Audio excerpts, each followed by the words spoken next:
All of you. और आज का जो क्वेश्चन है वो श्योर शॉर्ट है, अपकमिंग जेईई मेंस में जो प्रॉब्लम्स आने वाले हैं उसका ये रेप्लिका है।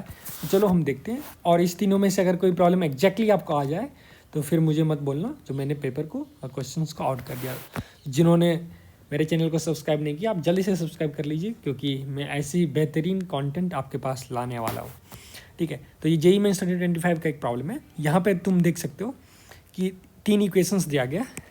ठीक है, ये लास्ट में जो ये 9z है, तो हमारे पास 3 इक्वेशंस दिया गया है और सेट S और सेट T डिफाइन किया गया है। Set S is collection of all A B such that वो A और B जो है नेचुरल नंबर से बिलोंग कर रहा है और सिस्टम है इन्फिनाइटली मेनी सॉल्यूशन, मतलब ये जो सिस्टम ऑफ इक्वेशंस है। Set T A B natural number से बिलोंग कर रहा है such that mod A less than equal to 4 है, mod B less than equal to 10 है। मॉड का कोई वैल्यू है नहीं यहाँ पे, क्योंकि A और B जो है वो स्ट्रिक्टली नॉन नेगेटिव है। तो तुमसे S इंटरसेक्शन T में कितने एलिमेंट है वो पूछ रहा है। ये जो सिंबल है that represents cardinality of set, number of elements in set. चलो देखते हैं। तो सबसे पहले जो एक स्टैंडर्ड वे इस प्रॉब्लम को सेट करने का, और ये प्रॉब्लम हर एक सेशंस में आएगा ही, गारंटीड है। इस टाइप का प्रॉब्लम या तो इन्फिनिटली में नहीं देगा, नहीं यूनिक सॉल्यूशन देगा, नहीं तो नो सॉल्यूशन से देगा।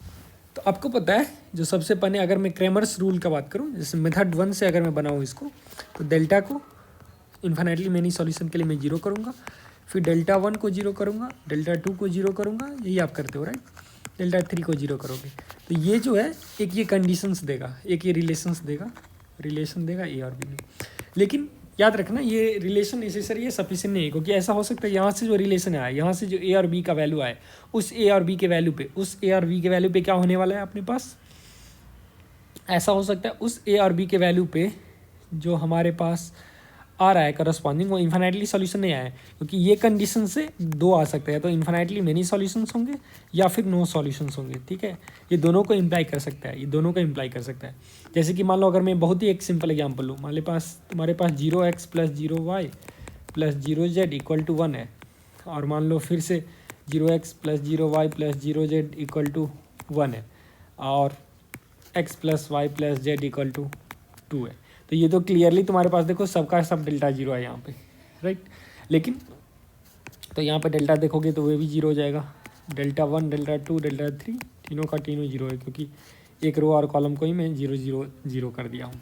ठीक है, तो इसके बावजूद भी क्या या जो ये इसका तो कितना सॉल्यूशन होगा, इसका नो सॉल्यूशन है, क्योंकि 0 इक्वल टू 1 इनकन्सिस्टेंट है। फिर तुम दूसरा तरीका से सोच सकते हो, इन्फिनिटली मेनी सॉल्यूशंस वाले भी केसेस जनरेट कर सकते हैं, जैसे x plus y plus z equal to 1 हो, और x plus y plus z equal to 1 हो, और मान लो x plus y equal to z equal to 1 हो। ये बहुत ही मैं ट्रिवियल केस ले रहा हूँ। तो जब तीनों इक्वेशन सेम है, तो यहाँ अगर कोई बच्चा डेल्टा फाइन करेगा तो 1 1 1 1 1 1 1 1 1 आएगा, तो वहाँ से 0 हो जाएगा। फिर डेल्टा 1 डेल्टा 2 डेल्टा 3 तीनों का तीनों 0 है अपने पास, लेकिन इसका इन्फिनिटली मेनी सॉल्यूशंस है। तो ये कन्फ्यूजन मैं बार बार बोल रहा हूँ आपको, जिसमें लास्ट सेशन में एक बच्चे कंफ्यूज कर गया। इन्फिनिटली मेनी सॉल्यूशंस और नो सॉल्यूशंस में इस सब को 0 करने से तुम नहीं बता सकते हो, या से इन्फिनिटली मेनी और नो सॉल्यूशंस कुछ भी आ सकता है, ये बात को ध्यान रखें। तो फिर करेंगे कैसे से, अगर आप इस मेथड का यूज़ करते हो तो फिर क्रॉस चेक करना होगा आपको, एक बार क्रॉस चेक कर लेना होगा वैल्यू को डाल के, ठीक है ना, खास के नंबर ऑफ एलिमेंट। लेकिन देखो इसको मैं बहुत बेहतरीन तरीका से बना लूँगा। कभी कभी क्या होता है ना, आप क्वेश्चन को ऑब्जर्व कर लोगे तो फ्रैक्शन ऑफ सेकंड में बन जाएगा। जैसे इसको मैं मेथड 2 से अगर बनाना चाहूँ तो कोएफिशिएंट को ऑब्जर्व करो, यहाँ पे 1 2 4 है, 1 1 3 है, 2 4 9 है। तो क्या कुछ ऐसा हो सकता है कि कोई भी 2 इक्वेशंस को मैनिपुलेट करके मैं तीसरा प्रोड्यूस कर लूँ, क्योंकि इन्फिनिटली मेनी सॉल्यूशन का क्या मतलब है, जो अगर मेरे पास 3 इक्वेशन है 1 2 3, तो इसमें से एक इक्वेशन रिडंडेंट हो जाएगा, मतलब उसका कोई यूज नहीं होगा। तो बेसिकली हमारे पास 2 ही इक्वेशंस बचेंगे, और 2 इक्वेशंस मतलब 2 प्लेन है, और 2 प्लेन है अगर वो पैरेलल नहीं होंगे तो डेफिनेटली एक लाइन पे मीट करेंगे। लाइन पे मीट करने का मतलब है इन्फिनिटली मेनी सॉल्यूशंस होगा। तो I hope it is clear. अब देखो बच्चों हम क्या करेंगे, जैसे अगर मैं फर्स्ट इक्वेशन को 2 से मल्टीप्लाई कर दूँ, ठीक है, अगर मैं फर्स्ट इक्वेशन से 2 से मल्टीप्लाई कर दूँ, 2x 2y और ये हो जाएगा 4z इक्वल्स 2a। और अगर मैं इसको सेकंड इक्वेशन से ऐड कर दूँ तो मेरे पास कितना हो गया, फर्स्ट प्लस सेकंड इक्वेशन जो देगा वो 4x plus 3y plus 4 plus 4 8।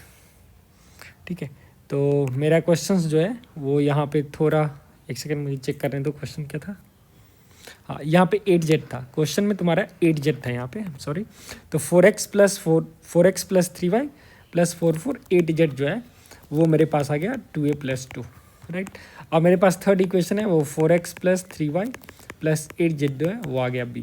अब देखो अगर तो फर्स्ट टू इक्वेशन से जो आंसर मिला, फर्स्ट टू इक्वेशन से जो आंसर मिला, और थर्ड इक्वेशन जो है, अगर इसका इन्फाइनाइटली मेनी सॉल्यूशंस है तो पक्का 2a+2 जो होगा वो b होगा, क्योंकि ये तो गारंटी जो होगा।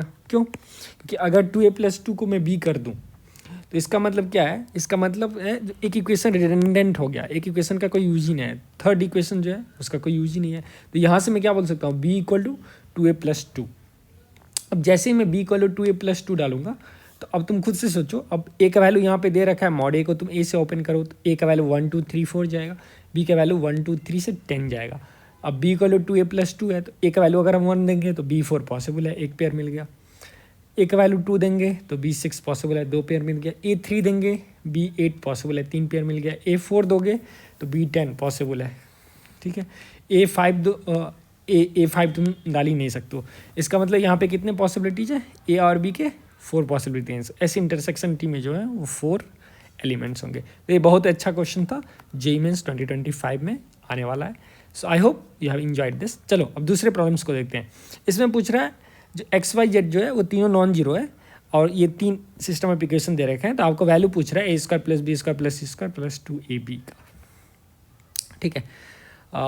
अब कोई बच्चा ऐसा बोल देगा जो अगर XY 0 नॉन जीरो इसका सॉल्यूशन है, क्योंकि एक सॉल्यूशन तो कोई बच्चा बोल देगा फॉर पर्टिकुलर ABC 0 0 0 हो जाएगा, या फिर तुम पर्टिकुलर केस लेके भी इस प्रॉब्लम को सॉल्व कर सकते हो। लेकिन दूसरा क्या है, हर एक जो RHS है तुमको, क्योंकि मैं जान के यहाँ पे नहीं लिख रहा हूँ, RHS को एक साइड ले जाओ तो you'll get 1x - cy - bz = 0, ऐसे ही something x + something y + something z = 0। तो एक होमोजीनियस सिस्टम ऑफ इक्वेशन मिलेगा, राइट।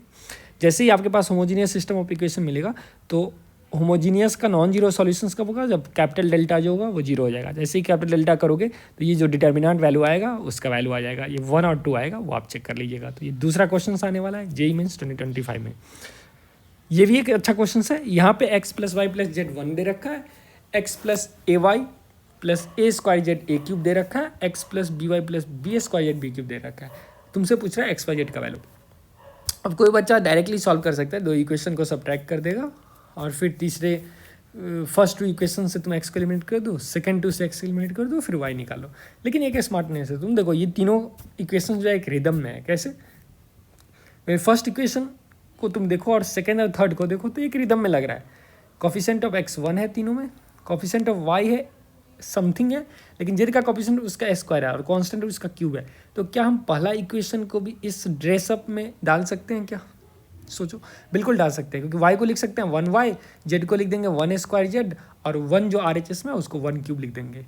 तो हम इस तीनों इक्वेशन के बिहाफ पे एक नया इक्वेशन जनरेट कर सकते हैं। कैसे, मैं इमेजिन करूंगा सपोज tx + ty, ठीक है ना, सपोज मैं इमेजिन करूंगा x + ty + t² z = t³, ठीक है, वे t जब पैरामीटर। तो अब t जो है वो 3 वैल्यू ले सकता है, t का वैल्यू 1 हो गया, a आ गया और b आ गया। फिर से मैं बोल रहा हूँ, consider an expression x + ty + t² z = t³। तो ये जो सिंगल एक्सप्रेशन है, this is speaking on behalf of Golu, Bholu and Bikki, ये तीनों के बिहाफ पे कर रहा है, क्योंकि t का वैल्यू 1 लेंगे तो पहला इक्वेशन हो जाएगा। तो हम कॉमन नाउन बना रहे हैं प्रॉपर नाउन से। t का वैल्यू a लेंगे तो दूसरा इक्वेशन लिख गया, t का वैल्यू b लेंगे तो तीसरा आ गया। इसका मतलब x + at + t² z = t³, एक सिंगल पैकेट में इस तीनों स्ट्रक्चर को कैद कर लिया। अब t क्या है, t तो उसका रूट्स है। तो अब देखो यहाँ पे 3 रूट्स है, मतलब वेरी डिजाइन से 1a और b। तो अब x क्या हो जाएगा, सम ऑफ रूट, y जैसे product of root taken two at a time, z sum of root. तो ऐसे कर लो, sum of root product of root वाले, तो डायरेक्टली आप मुंह से ही आंसर बोल सकते हो, एक a b होगा, एक 1 - a - b होगा, ऐसे ही तुम z निकाल सकते हो। तो इस टाइप का ऑब्जर्वेशन जो है काफ़ी सही होंगे। हम इसको यहाँ पे पेन से नहीं सॉल्व किए, क्योंकि अगर मैं सॉल्व कर दूंगा सेम क्वेश्चन आने वाला है, ठीक है ना, सिमिलर क्वेश्चंस आने वाला है, तो फ्री जेईई वाले हमको पकड़ लेंगे, मेरे यूट्यूब चैनल को पकड़ लेंगे जो इन्होंने क्वेश्चंस आउट कर दिया, ठीक है। तो मेरा क्वेश्चंस आउट करने का कोई भी इरादा नहीं है, लेकिन समझने वाले के लिए इशारा काफ़ी है। तो ये तीनों प्रॉब्लम अगर समझ गए, आपका 4 नंबर पक्का है। कल से लेके कोई भी सेशंस में इस तीनों में से एक ना एक प्रॉब्लम्स का आइडिया से जरूर प्रॉब्लम्स आएगा, ठीक है। अगर आपको इस टाइप के और शॉर्ट क्वेश्चंस अगर देखने हो अपकमिंग एग्जामिनेशन में, मैं एडवांस के लिए तो पूरा सेशन ही लाऊंगा आपके सामने। तो फिर हमारे चैनल से ट्यून्ड रहिए, to like and subscribe and enjoy your journey. Thank you, have a good day.